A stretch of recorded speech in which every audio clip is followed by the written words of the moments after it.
Captain Elias Mercer never wanted to wear the uniform again, let alone stand as Earth's representative before an alien empire that had kept itself hidden for centuries. After 10 long years of border wars, skirmishes with rogue AIs, and a near-death encounter in the Black Cradle Nebula, he had retired quietly to a small moon colony where no one asked questions. But now he stood in the echoing halls of the Galactic Concord Council Station, dressed in a sharp blue diplomatic suit, wondering why the reclusive and mysterious Carolani had suddenly broken their silence and demanded an audience specifically with him. The summons had come without warning, with no room for refusal. Elias hadn't heard the name Carolani in years. They were an enigma, beings who spoke little, traded less, and vanished from diplomacy after a war that no one fully remembered. Their world was hidden in nebulae, protected by shimmering veils and quantum defenses that bent space. And now, without explanation, they had opened a gate to their capital and asked for one man by name. Elias didn't like puzzles. He liked threats he could see, enemies he could shoot, and situations that made sense. But this felt like a memory surfacing after years of silence. One he didn't know he'd buried. He said nothing as the shuttle glided through the pale clouds of Carolani sky, their capital city glowing like a crystal reef above misty oceans. The towers shimmered with colors he couldn't name, and their shapes twisted upward like frozen song. Alien music played in the distance, slow and haunting. Inside the royal chamber, dozens of Carolani nobles waited in silence, their tall, forms cloaked in flowing robes that shimmered like living light. Their eyes glowed silver, and their expressions were unreadable.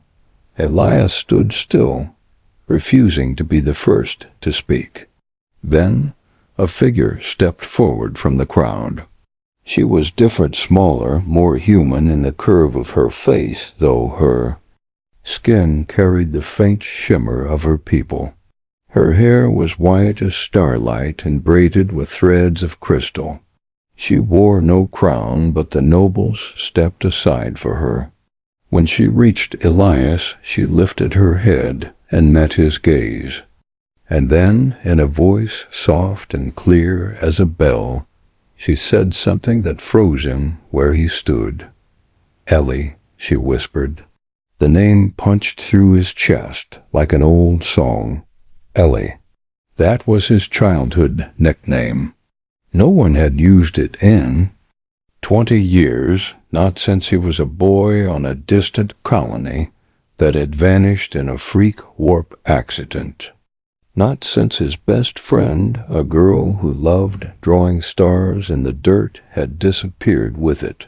He stared at the alien princess, but his brain couldn't catch up. Her eyes, yes, they were silver, like the Carolani, but behind them was something painfully familiar, something impossible. "Who are you?" he asked, though the answer was already tightening in his throat. She didn't blink. She only smiled, a small, sad smile that didn't belong in a throne room. "You knew me before." "The stars changed," she said, and stepped closer. "I never forgot." Elias stepped back. His breath caught. The room, the nobles, the shimmering city, all of it faded in that moment, replaced by a memory. 2 children sitting beneath the broken satellite dish on a dusty colony world, laughing as they watched the stars flicker above.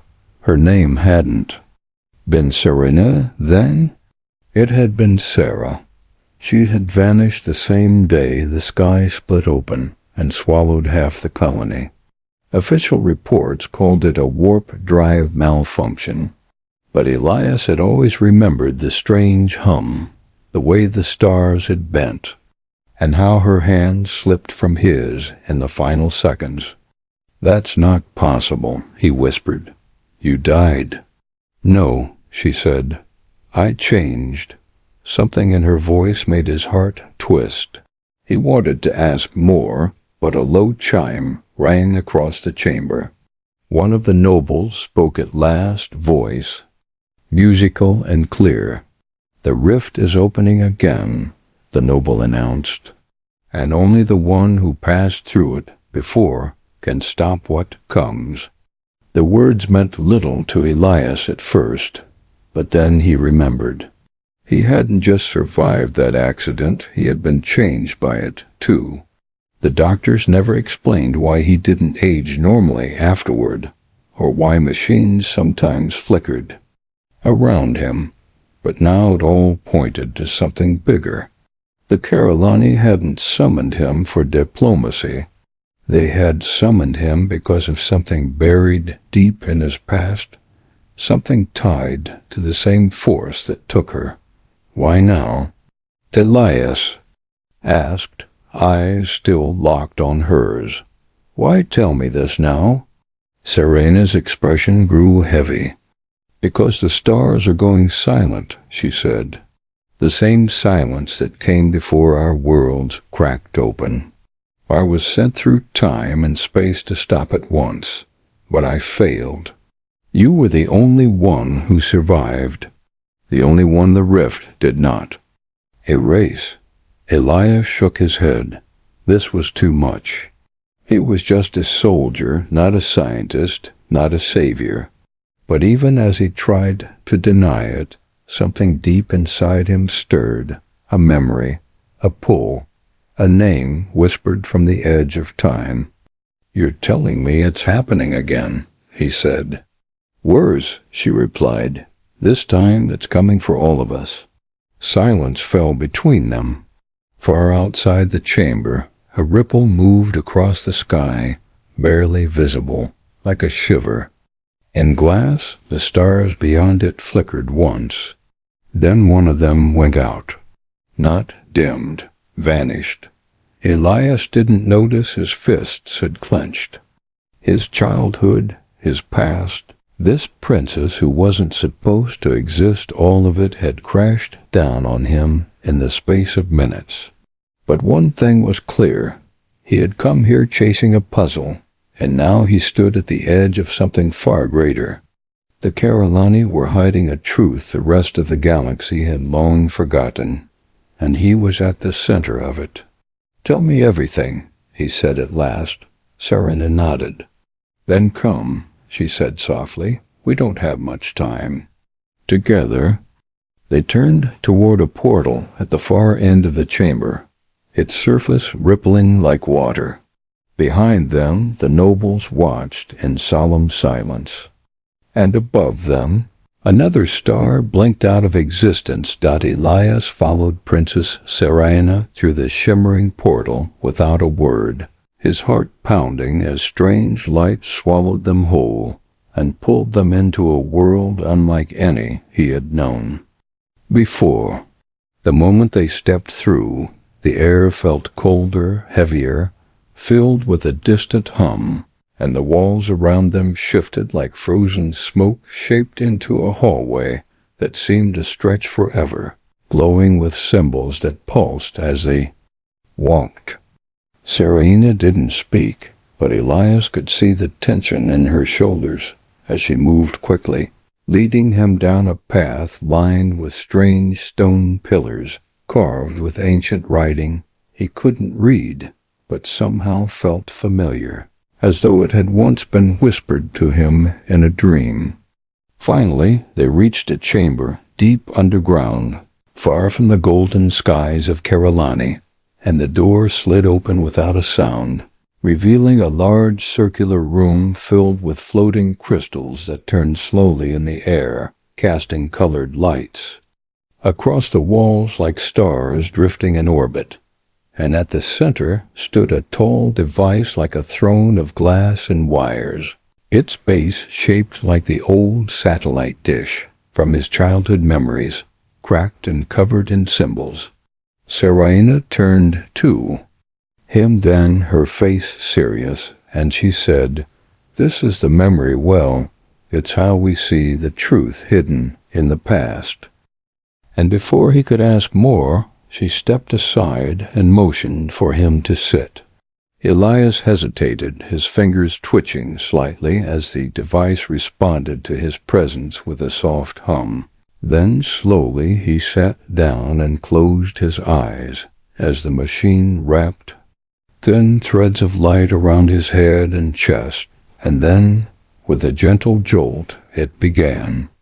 In a flash, he was back on the colony, standing in the middle of the dry grass fields near the old power station, the sky above filled with bright blue clouds and the laughter of children in the distance. And there, by the broken dish, sat a girl, Sarah, not Serene, her human form unchanged, smiling as she waved at him to join her, and as he walked toward her, the sky flickered like static on a screen and time jumped forward, showing fire in the sky, people screaming, the air shaking, as the stars bent inward like a hole tearing through the universe itself. Elias saw his younger self running, trying to pull Sarah from the edge of the collapse, but something pulled her away, not into space, but into light. She had vanished in the same beam that split the colony, and the rift had not killed her, but taken her elsewhere. More memories surged, memories he had not known, were his doctors speaking in hushed tones, strange readings in his DNA, machines breaking down when he walked past, the sense that something had been watching him ever since. That day, something waiting for him to remember. The vision shifted again, and now he saw not just the past, but the truth. The rift had been no accident. It had been part of a secret Earth experiment, a project hidden deep within the colony's labs to breach the fabric between dimensions and contact whatever lay beyond.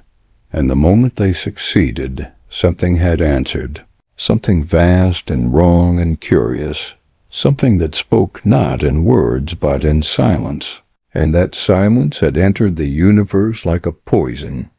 Serena appeared beside him in the memory, speaking words only he could hear. It was called the echo. It comes from the space between all things, and it feeds on what remembers. And suddenly Elias understood. The rift hadn't just taken Sarah, it had transformed her, rebuilt her to survive in the realm beyond, and the Carolani had saved her, hiding her from the echo's gaze by giving her a new name, a new body, and a crown. As the vision faded, the last image burned into his mind was of a dark, starless sky, empty and silent, with a strange pulse echoing through it like the beat of a dying heart, and a voice, faint but terrifying, whispering, "When the stars go silent, the echo comes through." Elias gasped and tore himself free from the device, sweat on his skin, heart racing, and Serena stood by him, calm but solemn, her silver eyes dim. "It's already started," she said quietly. "The stars along the outer rim are vanishing, not exploding, not fading, just gone." And Elias felt a coldness settle into his chest as he tried to understand what it meant, how something could erase stars without a trace. Serena led him out of the memory chamber and back into the corridor, the lights flickering now, as if the very power of the city felt what was coming, and she told him the truth that her people had buried for generations. The echo had tried to enter once before, long ago, and the Carolani had barely stopped it by cutting themselves off from all dimensional travel, hiding their world behind folds of space and time.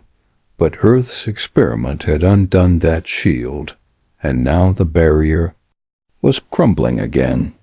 Elias walked in silence, every step heavier than the last, his thoughts racing with questions, guilt, and dread, and he knew that he had been chosen not for diplomacy, but because he had been touched by the rift and survived. It had marked him, connected him to both realms, and now he was the only one who might close the door again. As they returned to the palace chamber, a high alert rang through the air, and a voice called out in urgent tones, "A Carolani fleet has been destroyed. Near the rift edge, no survivors, no debris, just silence," and the room froze. Serena turned to Elias, her voice shaking just once, as she said, "We don't have days, we have hours." And in that moment, Elias knew the mission was no longer about peace. It was about stopping the end of memory itself. The air was thick with tension as Elias and Serena moved quickly through the crystal halls of the Carolani Palace, heading toward the ancient structure known only in whispers as the Rift Archive, a place so old and secret that even most nobles feared to speak of it. It was hidden far beneath the city, deeper than the memory well, sealed off with codes that only the royal bloodline could access. And Serena held those keys in her mind, passed down from ruler to ruler in silence. As they descended through elevators carved from shimmering quartz and entered tunnels where light moved like liquid across the walls, Elias felt the strange pressure growing stronger, like the air itself pushed back with invisible hands, and he knew they were getting closer to something not meant to be seen by ordinary minds. Serena's face was pale, her steps steady but cautious, and when she finally reached the final sealed gate, she placed both her hands against it, and the wall unfolded with a deep sigh, revealing a chamber of enormous size, dark, quiet, and filled with shapes that floated in the air like frozen thoughts, glowing slowly as they turned, casting soft reflections across the black floor. "This is the Rift Archive," Serena said in a hushed voice, "a place where time bends and truths sleep." And Elias stepped forward, eyes wide as he looked around at thousands of spinning memory cores, each one a piece of history, a record of moments seen through the eyes of witnesses long dead or vanished. At the center of the room stood a tall obelisk, shaped like a shard of obsidian, wrapped in living circuits, humming with a pulse that seemed to match his heartbeat, and Serena pointed to it, her voice low and urgent. "That is the gate, record it. Holds the first contact with the echo, the day it tried to breach our world before." And she explained that only someone who had been touched by the rift could unlock it, only someone like Elias.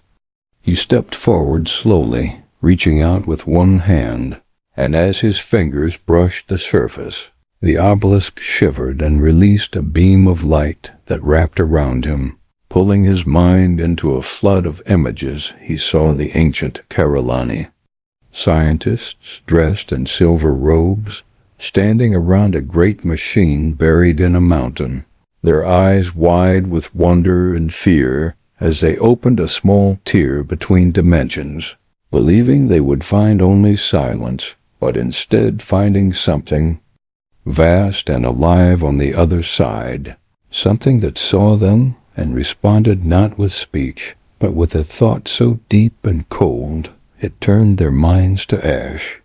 He saw the city crumble in seconds, its towers folding into themselves, people forgetting who they were as memories were stripped from their minds like sand in wind, and only a few escaped the founders of the current Carolani people who sealed the rift with a sacrifice of their own history, burying the knowledge so deep that even they could no longer remember all the truths.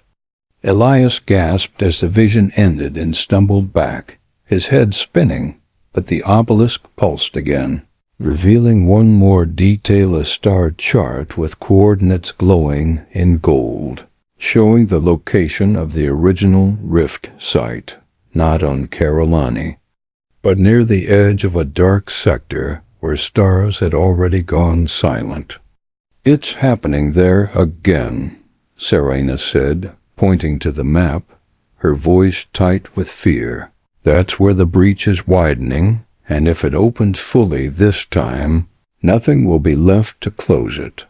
And Elias understood that the rift was not just a crack in space, but a hole in the fabric of thought, a place where memory and identity ceased to exist, and if it spread, the universe would not just die, it would forget itself entirely.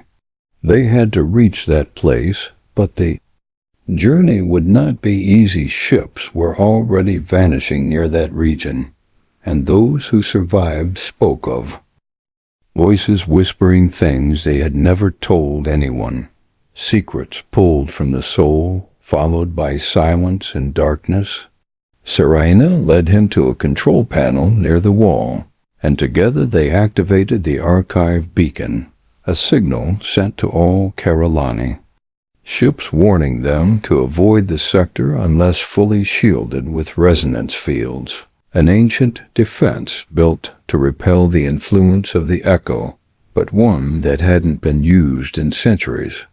Just as they finished, a tremor shook the chamber, and the lights flickered. The city above was under strain, and the shield that protected Carolani from dimensional collapse was starting to fail. "We don't have long," Elias said, and Serena nodded, pulling from her belt a small data crystal, shaped like a diamond, which she inserted into a port on the obelisk, downloading the full archive into a portable form, one that they could bring to the rift site and use to seal the breach, if they survived long enough to get there. Alarms blared as they ascended from the archive, red lights flashing across the tunnels, and automated voices declared a breach in the city's outer rim. Something was already pushing through, not physically, but mentally, a wave of silence that erased memories from those closest to the source. When they reached the surface, Elias looked to the sky and saw it again, another star vanishing without sound, leaving only a hollow space behind. And in that moment, a voice touched his thoughts, faint and cold and endless. "Ellie, you remember the end?" It wasn't Serena's voice, and it wasn't his own, but something older, something that had been waiting since the day the rift first touched him. He staggered, clutching his head, and Serena grabbed his shoulder, grounding him with her voice. "Don't listen to it. The echo lies. It takes what you fear and wears it like a face." And Elias nodded, swallowing hard, forcing himself to push the voice away as they boarded a small Carolani scout ship, powered with resonance, shielding, the last one fast enough to reach the breach in time. The engines roared to life, and the ship lifted off, passing through the outer veil of the city as the ground cracked below them and people fled toward the inner sanctums, hoping the shield would hold a little longer. As they broke into orbit, Elias sat in silence, watching the stars ahead, knowing many of them were already gone, though the light hadn't yet reached them. Serena set the course, and the ship turned toward the dark edge of the galaxy, where nothing moved, nothing blinked, and space itself seemed to hold its breath. Elias gripped the armrest as the stars around them began to twist unnaturally, and he knew they were entering the breach zone, where reality no longer obeyed the rules they knew. What lay ahead was not a place but a wound. And something inside it was still watching him. The silence outside the ship was not just the absence of sound. It felt alive, heavy, like something pressing against the windows, waiting to be let in, and as Elias and Seraina neared the breach zone, their ship began to shudder softly, even though the sensors showed no turbulence, no asteroids, no gravitational anomalies, only an eerie emptiness that stretched far too wide, like a mouth held open in a soundless scream. Elias watched through the main window as the stars around them flickered, dimmed, and then vanished entirely, one by one, until there was only blackness ahead, not even the faint glow of distant galaxies, and it felt wrong, as if space itself had been erased.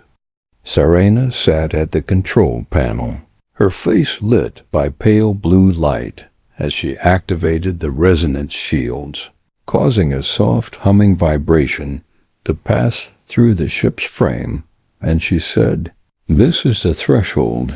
If we go further, we'll be inside the breach, inside the echo's reach."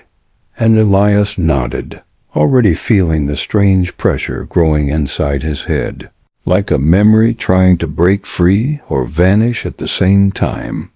The ship passed into the zone, and instantly the light changed, not just outside but inside.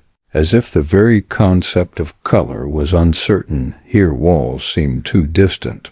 Shadows fell in directions that made no sense, and Elias felt something flicker in the corner of his eye, something that was never there when he turned to look.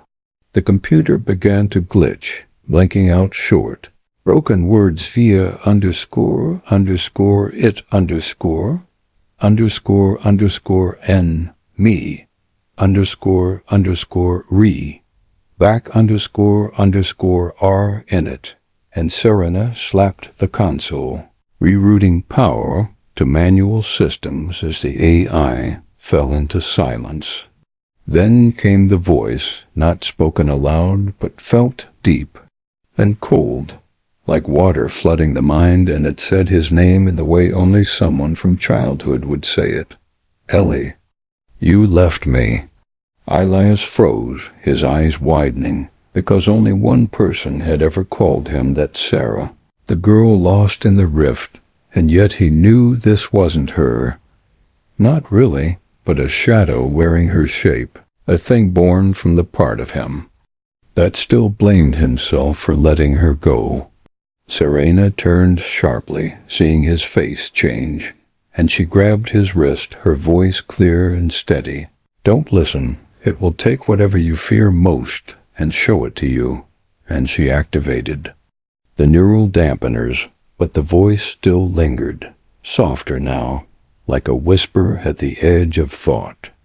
Ahead of them, the breach came into view, not a portal, not a hole, but a space without shape, a void that seemed to twist everything around it, even light, and in its center floated a structure that Elias recognized instantly from the rift. Archive, the original gate the machine Earth had built in secret, somehow pulled into this place and still humming with power. They flew closer, and the ship creaked as if groaning in pain, the resonance shield barely holding, as the echo pushed harder now, trying to get in, trying to slip into their minds, their memories, their fears.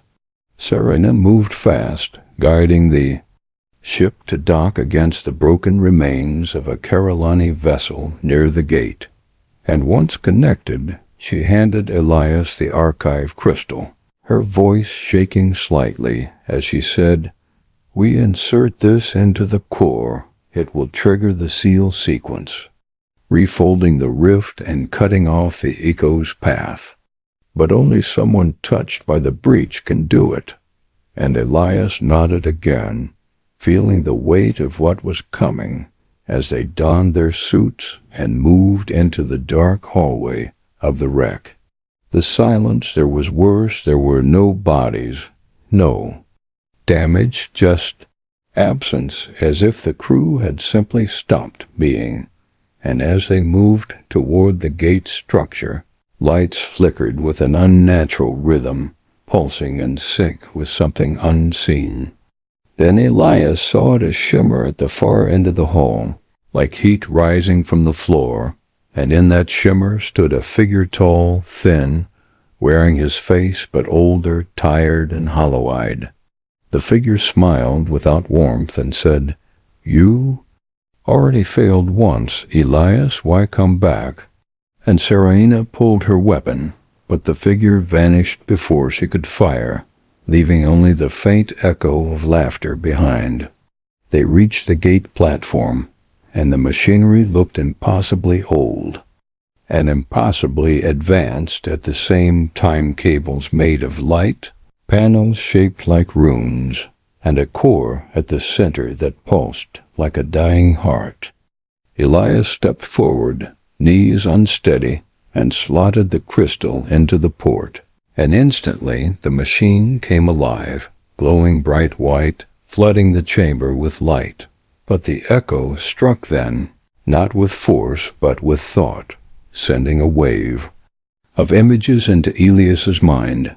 His parents screaming as the colony collapsed, his own face twisted in grief, Sarah reaching for him through the light and fading away over and over, a loop of guilt and sorrow that tried to break him apart. He fell to his knees, gasping, but Serena's voice reached him, strong and clear. "It's not real, it's what you fear, not what is." And Elias focused on her voice, used it like a rope pulling him back to himself, and he stood again, reaching into the core and pressing his hand against the final seal. The light flared so bright it burned, and the floor shook, the gate screaming, and a voice that wasn't a voice at all, but the breach began to close, folding inward like a flower withering in reverse, and the shadows howled as they were pulled back into the chew. Void, the figure of his older self, appeared one last time, silent now, watching with sadness, as it too was erased, and then there was only light, pure and endless, before everything went black. Elias woke on the ship, alarms blaring. Serena slumped in her seat, bruised but breathing, and the screen showed the breach was gone, sealed, the stars returning one by one as if waking from a long sleep. But the silence remained, deep inside him, the memory of the echo's voice, of the way it had known him so well, and he wondered if a part of it still lived inside his thoughts, waiting, patient, but for now they had won. And the universe remembered itself once more. The stars had returned, the breach was gone, and silence once again felt like peace, not pressure. But even as Elias and Seraina guided their battered ship back toward safe space, something inside Elias felt wrong, not in pain or fear, but as if a string had been pulled and never let go, a tug deep in his chest that whispered that the echo had not truly left, only shifted, moved to a quieter place. Seraina rested in her chair, her eyes closed, while Elias reviewed the ship's system logs, and that's when he noticed it hidden beneath system reboots and shield fluctuations. A signal had played during the worst of the breach, repeating a single phrase every 7 seconds in a voice barely above a whisper. "Ellie, protocol active. Protocol active." Elias's hands froze over the screen. His breath caught, and he ran a deeper scan, this time isolating hidden code in the neural interface layer, code that wasn't there before the breach, and slowly it unfolded before his eyes, labeled only child name protocol. He whispered the words aloud, and at once the console flickered, lights dimmed, and a soft hum filled the ship, not dangerous, not loud, but familiar, like a lullaby played on an old toy. And he suddenly remembered it, a tune from his earliest Years on Earth, one his sister Sarah had played to calm him when the storms on their colony world made him afraid. Heart racing, Elias accessed a hidden data stream, and it opened into a visual interface, showing not text, but memories, his memories edited, spliced and rearranged with gaps now filled in and new fragments appearing, memories he didn't recall having before. Sarah in a white room, surrounded by machines, her voice calling his name as adults argued nearby, voices saying things like mental interface unstable, and we must separate the twins before the breach expands. And suddenly he remembered a lab, not a home, and doctors, not parents. He and Sarah had been part of something bigger, not just victims of the rift, but test subjects chosen because of their unique neural link, because their minds could resist the echo in ways others could not. Elias reeled back, shaking, and Serenina stirred, noticing the alarm in his eyes rushing over as he told her what he had found. And together they watched the final layer of the protocol unfold. Sarah had not died in the breach. She had been taken. Yes, but not erased. Her mind had been encoded into the echo's fabric, caught in the very wave that destroyed their colony.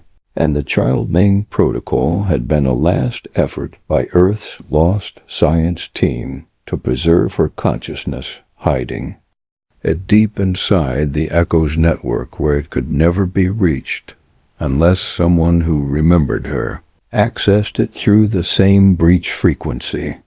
Serena paled, realizing the truth, when Elias activated the Rift archive and touched the seal. He hadn't just closed the echo. He had also reactivated the lost fragments of Sarah, which had latched onto him through his memories, and now those pieces were alive inside the ship's systems, not dangerous, but unfinished.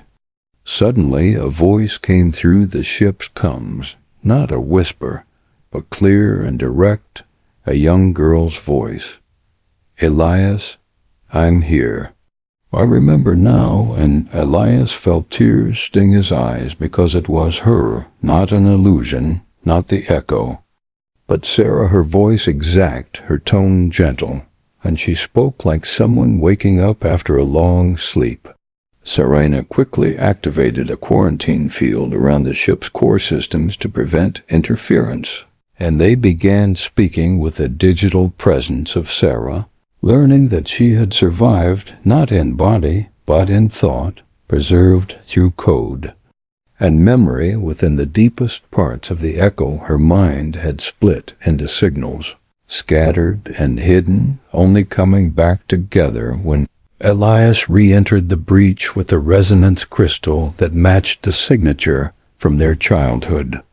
Sarah said she remembered the pain, the confusion, but also remembered watching Elias grow from within the shadows of the breach, never able to reach him, always stuck in loops of silence until the seal shifted and opened the channel again.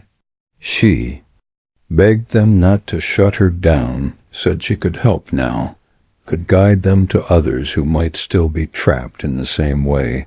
Echoes of minds caught like hers, not lost, just waiting to be remembered. Elias was torn. He didn't know if keeping her digital form was safe, but he couldn't bring himself to erase the voice of his sister.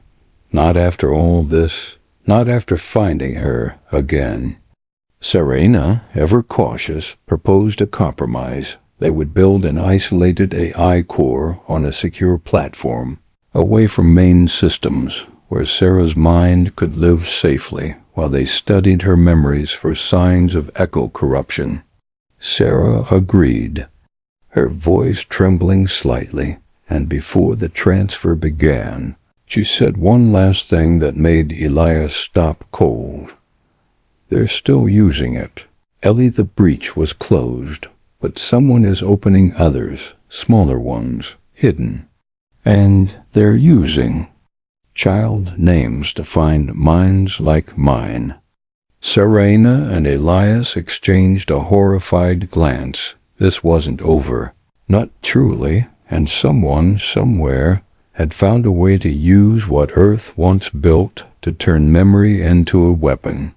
They set a course back to the Corellani homeworld, preparing to warn the Council, and as the ship turned toward the stars, Elias stared at the display where Sarah's new core blinked softly, thinking not of victory, but of a war that had only just begun, and of names whispered in the dark. The stars outside shimmered like shards of glass, scattered across black velvet as Elias stood alone at the command deck, watching the glow of the Corellani capital world rise in the distance, its rings casting long arcs of pale blue light through space. And though peace had returned in theory, he felt no calm in his chest, only the weight of Sarah's presence in the isolated core below and the chilling warning she had given someone out there was still opening rifts and using child names to pull minds into echo-born traps.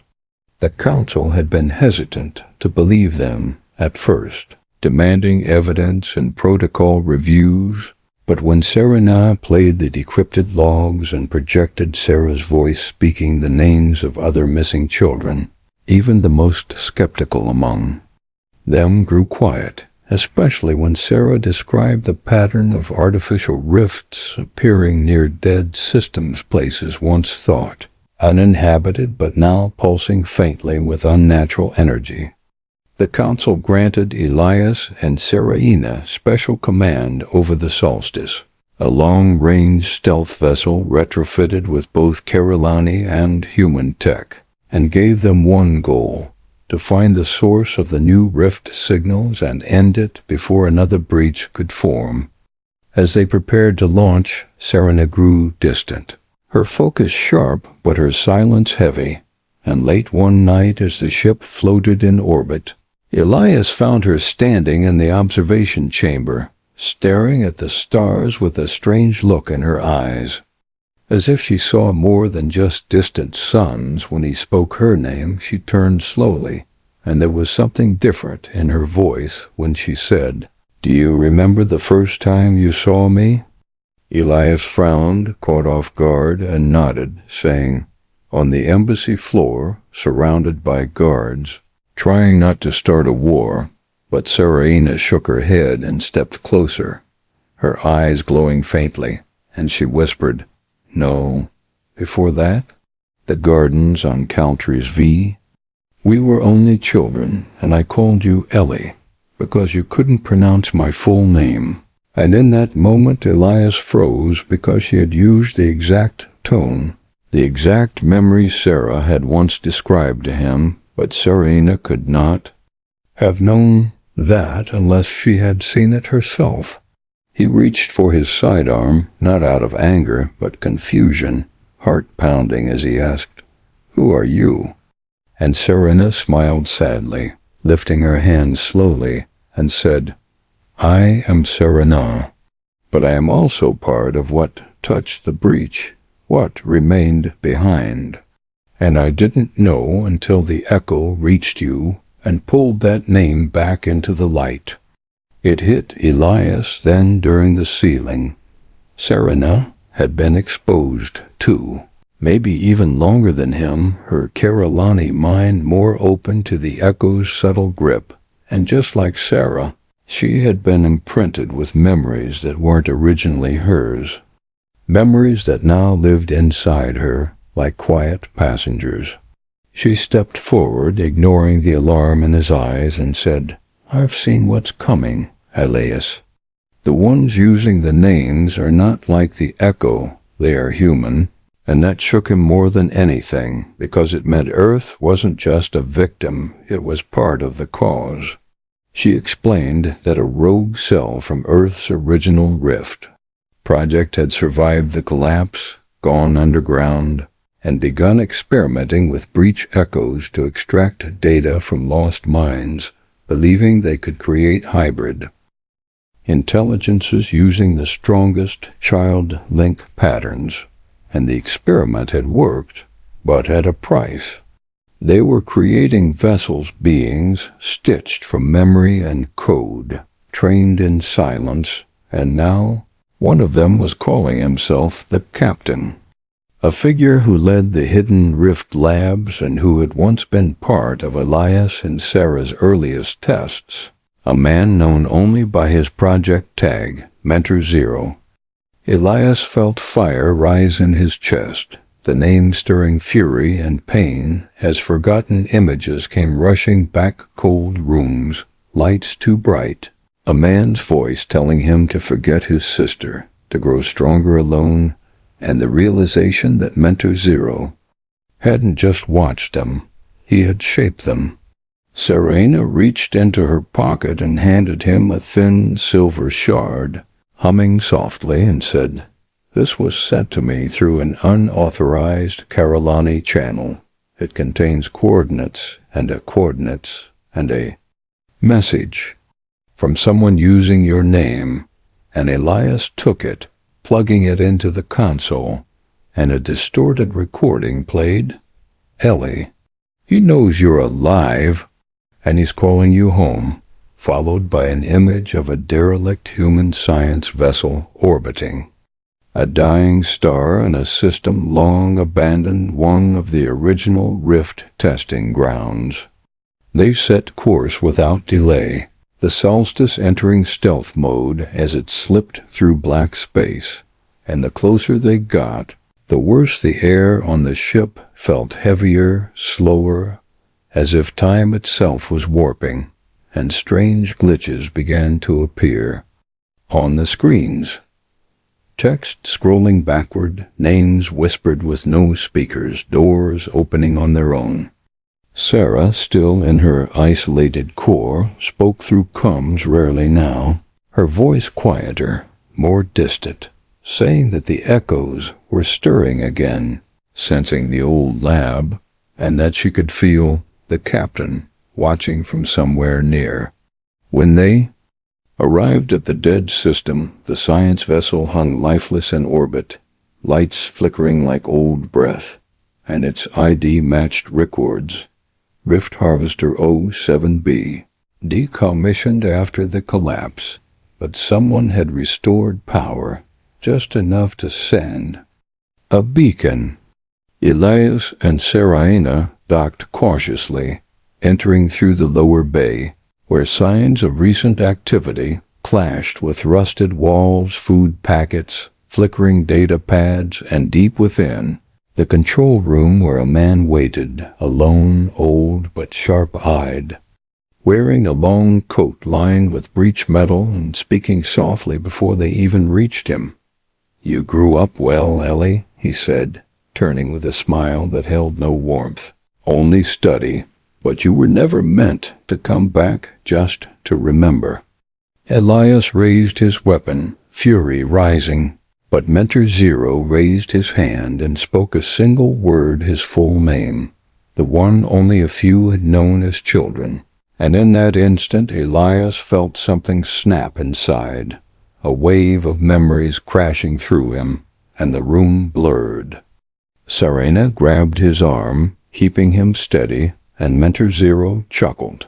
The child name was the key. All along memories are doors, and the right name opens them wide, wide enough for the echo to walk in, and then alarms blared and the floor shook as the ship outside lit up with breach signatures. Someone was opening a new rift directly beneath them. Serena moved fast, dragging Elias back as he fought the storm in his mind, and through the smoke and the roar he heard Sarah's voice again, calm and strong. "Ellie, listen to me. He's using your past, but you're more than that now. Remember who you are, not who he made you." And with that, Elias regained his footing, his eyes locking with Mentor Zero's, and for the first time he saw fear in the man's face.